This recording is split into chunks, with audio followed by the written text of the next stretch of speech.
آ کے دیکھتا ہے تو وہ مزدور لڑکا وہ تب تک مر چکا تھا، وہ انتقال کر گیا تھا۔ تو اس مالدار شخص نے جو اس لڑکے نے پیسے دیے تھے اس مالدار شخص نے اس کو دفنانے کا انتظام کیا، اس کے کفن کا انتظام کیا۔ وہ کہتا ہے کہ میں جب اس کا جنازہ لے کے گیا تھا تو میں اکیلا گیا، 2 بندے ساتھ لے کے گیا تھا، پتہ نہیں اتنی عوام کہاں سے آ گئی اس کے جنازے میں۔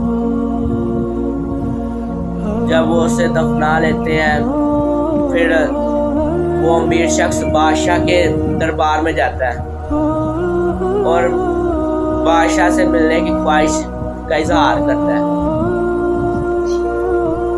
اور سپاہی کو کہتا ہے کہ میں نے بادشاہ سے ملنا ہے، اس کی امانت ہے میرے پاس۔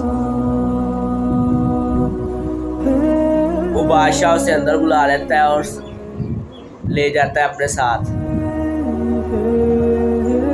وہ مالدار شخص اپنی جیب سے ایک انگوٹھی نکال کے وہ بادشاہ کو جیسے دینے لگتا ہے تو بادشاہ پھوٹ پھوٹ کے رونے لگا۔ اس نے چیخیں مارنی شروع کر دی اور کہا کہ اس انگوٹھی کا مالک کہاں ہے، جس نے انگوٹھی دی ہے وہ کہاں ہے؟ اس نے کہا کہ حضور اس کا انتقال ہو گیا ہے۔ تو وہ کہتا ہے، بادشاہ ہارون رشید کہتا ہے کہ مجھے اس کی قبر پہ لے کے چلا جا۔ جیسے وہ مالدار شخص اس کو اس کی قبر پہ لے کے جاتا ہے تو وہاں پہ لیٹ جاتا ہے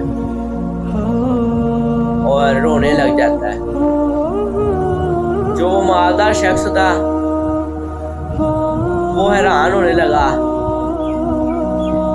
اور پوچھتا ہے کہ بادشاہ ہارون رشید سے پوچھتا ہے، میں نے اس لڑکے سے بھی پوچھا تھا اور تجھ سے بھی پوچھتا ہوں کہ یہ کون ہے،